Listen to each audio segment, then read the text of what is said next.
Assalamualaikum warahmatullahi wabarakatuh. Halo, saya Dr. Angga Prastia. Nah, saya memiliki sebuah data yang menarik Bapak Ibu teman-teman semua. Ya, coba kita lihat data ini. Ini adalah 10 penyebab kematian tertinggi di Indonesia. Peringkat 1 diduduki oleh stroke, banyak sampai 21% ya. Terus peringkat kedua jantung, peringkat ketiganya adalah diabetes. Cuman satu yang bukan penyakit, yaitu apa? Kecelakaan lalu lintas. Artinya bisa kita simpulkan bahwa 9 dari 10 orang di Indonesia itu meninggalnya karena penyakit. Kalau kita punya riwayat keluarga yang sakit, misalnya diabetes ya, kakek kita atau orang tua kita diabetes, maka kecenderungannya kita pun nantinya akan kena diabetes juga. Nah, ini bukan nakut-nakutin, tapi karena memang penyakit itu salah satunya didasari oleh genetik. Nah, sekarang kita lihat data lagi. Ini adalah data dari penyakit diabetes. Usia 20 tahun, sedikit sekali angka yang terkena diabetes ya. Tapi coba kita lihat angkanya di usia 45 tahun. Makin naik. 65 makin tinggi lagi. Artinya semakin usia bertambah, manusia itu kecenderungannya, kita semua, itu akan semakin sakit. Begitu juga kalau kita lihat data-data ini ya. Hipertensi, kolesterol, obesitas, bahkan kanker. Usia semakin bertambah, maka kejadian penyakitnya juga semakin tinggi. Artinya bisa dikatakan bahwa dunia kesehatan walaupun secanggih sekarang ini, itu bagus sekali, canggih sekali dalam melakukan pengobatan. Tapi bisa dikatakan gagal dalam upaya pencegahan. Kalau kita bicara pencegahan penyakit, harusnya angka grafiknya makin usia bertambah gimana?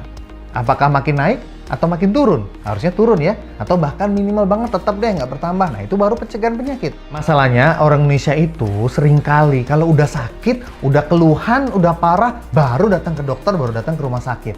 Jadi kalau kita punya anak-anak, cara paling gampang, cara paling pasti untuk membuat anak-anak kita nggak sakit-sakitan adalah kita cegah dari sekarang.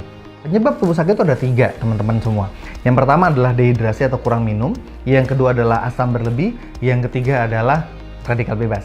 Kita akan bahas satu persatu. Ada penelitiannya, ada bukunya. Kita sudah tahu bahwa sebagian besar tubuh kita terdiri dari cairan. Salah satu buku yang dikarang oleh Dr. Dave Carpenter, judulnya Change Your Water, Change Your Life ya. Gejala-gejala umum dehidrasi itu salah satunya seperti perasaan lelah, susah BAB. Anda sering nggak BAB nggak teratur gitu ya, nggak setiap hari? Atau mungkin Anda pernah merasa nggak, Anda udah tidur rasanya cukup, tapi ketika bangun rasanya kurang segar. Nah, itu adalah tanda-tanda dari sel kita dehidrasi. Kebayang, jadi sel yang tadinya normal, sehat, lalu kalau dia lama-lama kekeringan, air itu nggak bisa masuk ke dalam sel, lama-lama rusak nggak selnya? Nah, ketika terjadi kerusakan sel ini, maka terjadi juga yang namanya penyakit. Apa solusinya agar kita nggak dehidrasi, agar sel kita nggak dehidrasi? Sebenarnya cuma satu solusinya, yaitu minum air. Ya, kita udah tahu. Masalahnya kita tuh minum sehari tuh harus berapa sih yang sebenarnya? Ya, informasi yang kita dapatkan selama ini tuh minumnya tuh harus sekian gelas sehari ya. Ada yang bilang 8 gelas, ada yang bilang 10 gelas, ada yang bilang 12 gelas. Sebetulnya yang benar itu berapa? Menurut ilmu kedokteran, saya mendapatkan 2 sumber. Yang pertama, 42,9 ml dikali kilogram berat badan kita, itu dari WHO. Yang kedua, 45 ml dikali berat badan kita, itu dari Medicine and Science and Sport and Exercise. Jadi menghitungnya sebetulnya gampang aja. Anda ingat-ingat aja, Indonesia merdeka tahun berapa?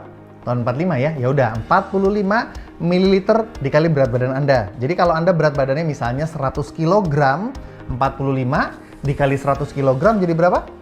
4.500 ml alias 4,5 liter per hari. Nah, dengan kita minum jumlah air yang cukup, maka insya Allah tubuh kita, sel kita akan terhindar dari yang namanya dehidrasi.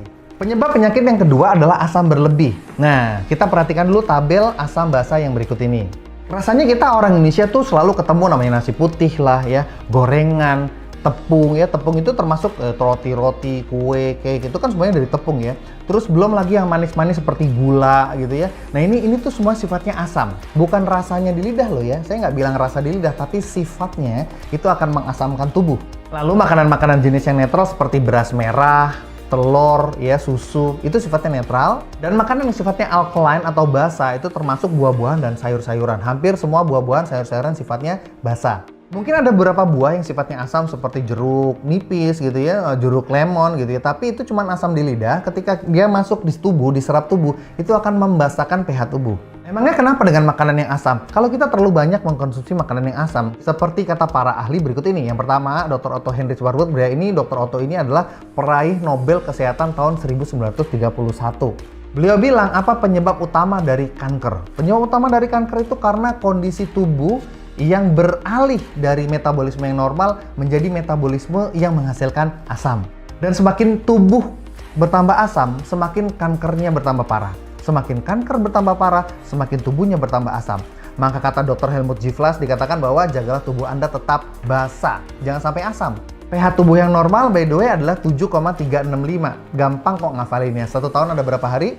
365 hari. Ya udah, itu pH tubuh 7,365. Dan karena kondisi asam berlebih di tubuh kita menyebabkan berbagai macam jenis penyakit, maka bagaimana solusinya supaya kita bisa cegah supaya tubuh kita nggak sakit, tubuh keluarga kita nggak sakit, tubuh anak-anak kita nggak sakit? Ada 2 solusinya. Yang pertama, kita ganti pola makan kita. Kita hanya makan makanan yang basah aja deh, yang alkaline aja. Jadi kita hanya makan buah-buahan sama sayur-sayuran, atau gampangnya kita berubah menjadi vegetarian.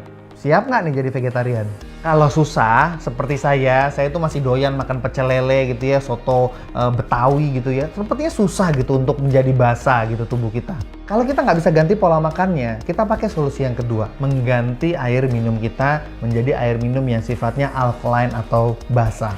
Seperti kata salah satu hadis riwayat Tirmizi, dikatakan bahwa Rasulullah bersabda bahwa perut manusia itu seperti sebuah wadah yang harusnya wadah itu diisi sepertiga oleh makanan, sepertiga oleh air, sepertiga oleh udara. Maka ketika makanan-makanan kita tidak sehat, makanan kita bersifat asam, minimal kita mengganti air minum kita. Kita stop meminum minuman-minuman yang sifatnya asam. Nah, di salah satu buku yang lain, The Hidden Truth of Cancer, karangan Dr. Keiichi Morishita, di buku tersebut dikatakan if the blood develop a more acidic condition, artinya jika tubuh kita itu bertambah kondisi asam, artinya kita mengkonsumsi makanan atau minuman yang sifatnya asam, maka kelebihan asam itu akan ditumpuk di suatu bagian tertentu di tubuh kita, dan bagian tersebut akan berubah menjadi kondisi yang asam. Bagian tersebut akan asam dan sel-selnya akan mati. Tapi sayangnya tidak semua sel mati. Ada beberapa sel yang akan mampu bertahan, dan sel yang mampu bertahan ini akan mengalami mutasi dan ini akan menjadi sel kanker. Jadi jika zaman dulu ada pepatah you are what you eat, itu sangat benar. Ya, apa yang kita makan akan berpengaruh ke dalam sel tubuh kita. Penyebab penyakit yang ketiga adalah radikal bebas. Kalau menurut Wikipedia dikatakan radikal bebas itu adalah molekul yang tadinya stabil, lalu elektronnya ada yang lepas, ada yang hilang satu gitu ya, sehingga molekul tersebut menjadi nggak stabil. Nah, molekul yang tidak stabil alias radikal bebas ini, dia akan cenderung mengambil elektron dari sumber yang lain. Karena kan dia nggak stabil, kehilangan elektron, ya kan? Dia ngambil elektron dari yang lain. Nah, yang lain ini dari mana? Nah, itu dia, dari tubuh kita diambilnya. Sehingga lama-kelamaan sel tubuh yang diserang oleh radikal bebas ini akan rusak, dan ujung-ujungnya apa kalau rusak? Dia jadi penyakit. Jadi bisa dikatakan radikal bebas adalah sumber dari sangat banyak penyakit yang terjadi zaman sekarang. Contoh paparan radikal bebas, salah satunya ini yang pertama, paparan SMF yaitu static magnetic field, ya ini dari sinyal handphone ya, 3G, 4G seperti itu ya. Jadi kalau Anda punya anak-anak, kalau bisa jangan dibiasakan untuk main-main gadget pakai sinyal 3G, 4G. Lebih baik Anda download aja videonya. Dan ini menurut penelitian Gottband et al. Tahun 2013. Lalu asap rokok, seperti kita udah tahu asap rokok mengandung banyak sekali radikal bebas. Yang ketiga yaitu radikal bebas berasal dari polusi udara, dan menurut sebuah penelitian, polusi udara itu 300 kali lebih merusak daripada asap yang berasal dari tembakau. Dan sel-sel dalam tubuh kita itu dalam satu hari diserang 10.000 kali radikal bebas yang berasal dari metabolisme sel itu sendiri.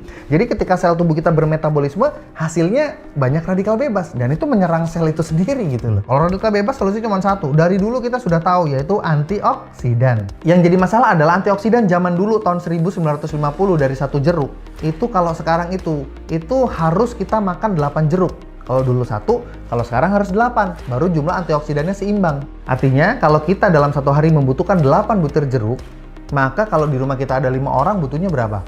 40 butir. 40 butir itu mungkin sudah setara dengan 3 kg jeruk. Dan itu adalah kebutuhan antioksidan Anda harian. Jadi kalau kita resumekan semuanya, yang pertama kita harus minum dengan kebutuhan yang cukup, yaitu 45 ml dikali berat badan Anda. Yang kedua harus minum air yang bersifat alkaline atau basa. Yang ketiga harus minum air yang bersifat antioksidan. Artinya, kita harus minum air yang kualitasnya terbaik di dunia. Menurut Anda, apa sih air yang kualitasnya terbaik di dunia? Iya, betul, air Zam-Zam. Dan ternyata Allah Maha Adil, bukan hanya Zam-Zam aja yang bersifat ajaib dan bisa menyembuhkan berbagai macam penyakit. Ternyata Allah juga menciptakan ada mata air Nordernau di Jerman, ada juga Lourdes di Perancis, ada juga Nadana di India, Hitattenriusi di Jepang, dan juga Tlacote di Meksiko.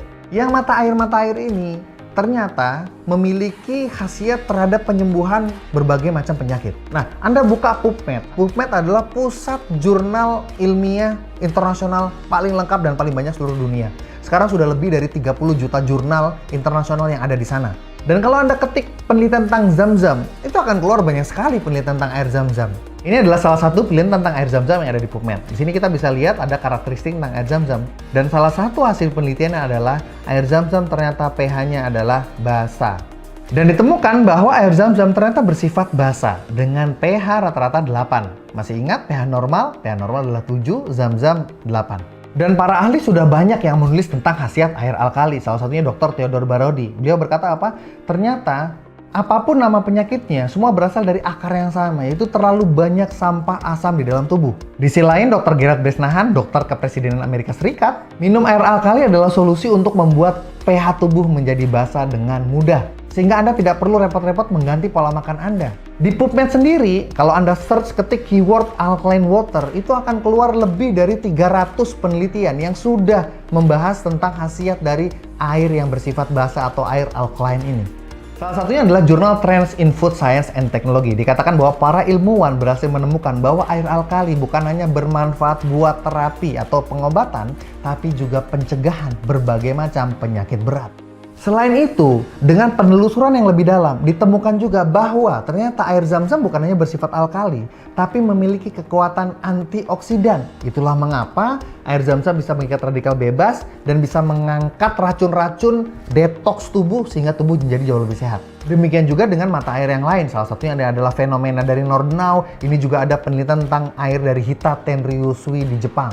Dan semuanya mengatakan hal yang sama, bahwa air ajaib ini ternyata bisa mengikat radikal bebas, bahkan radikal bebas ROS, reaktif oksigen spesies, yang dikatakan sebagai antioksidan yang paling berbahaya di dunia saat ini. Dan air ajaib ini dalam bahasa penelitian, dalam bahasa medis disebut dengan istilah natural reduced water. Natural itu alami, reduced water adalah air yang mempunyai sifat antioksidan atau mengikat racun. Lalu para ilmuwan bertanya-tanya, bagaimana dong dengan belahan dunia lain yang tidak memiliki mata air ajaib? Seperti negara kita, Indonesia mungkin. Dan karena itulah para ahli mengembangkan teknologi yang dinamakan electrolyzed reduced water. Jadi mirip-mirip dengan natural reduced water, bedanya natural alami ini dengan metode electrolyze dengan kecanggihan teknologi. Dan kalau kita lihat beberapa jurnal ini, baik natural reduced water maupun electrolyzed reduced water, keduanya sama-sama memiliki kemampuan untuk mengikat ROS. Selain itu, keduanya memiliki kandungan molekular hidrogen yang berlimpah di dalamnya. Dan berkat molekular hidrogen inilah, air ini menjadi memiliki daya terapeutik yang luar biasa. Dan molekular hidrogen ternyata sudah mendapatkan perhatian serius dari salah satu lembaga penelitian dunia, yaitu Molecular Hydrogen Institute, yaitu sebuah lembaga non-profit yang khusus mendedikasikan dirinya untuk meneliti tentang kemajuan teknologi di molekular hidrogen ini. Dan mereka sudah mengumpulkan lebih dari 1000 jurnal penelitian yang mengatakan bahwa ternyata molekular hidrogen memiliki daya terapeutik terhadap 170 penyakit di tubuh manusia dan juga bisa menyembuhkan semua organ di tubuh manusia. Dan di zaman ini, molekular hidrogen adalah antioksidan terbaik di dunia dengan kemampuan terkuat, dengan molekul yang paling kecil, jadi dia bisa menembus langsung ke dalam sel dan langsung mengikat radikal bebas untuk ditarik dan didetoks, sehingga tubuh kita bisa jauh lebih sehat, keluarga kita lebih sehat, tercegah dari berbagai macam penyakit. Dan untuk yang sudah terlanjur sakit gimana? Ya ini akan sangat membantu penyembuhan penyakit. Selain itu, molekular hidrogen sangat murah karena terdapat pada air. Dan terapi hidrogen saat ini adalah terapi paling murah. Kenapa paling murah? Ya karena cuma cukup ganti air minum aja kan. Dibandingkan kalau sudah sakit, Anda harus berobat dan menghasilkan biaya yang besar. Nah, jadi sekarang silakan Anda lanjutkan membaca website ini karena kami memiliki penawaran yang sangat menarik untuk Anda di akhir website ini. So, tunggu apa lagi? Silakan Anda baca informasinya selengkapnya. Wassalamualaikum warahmatullahi wabarakatuh.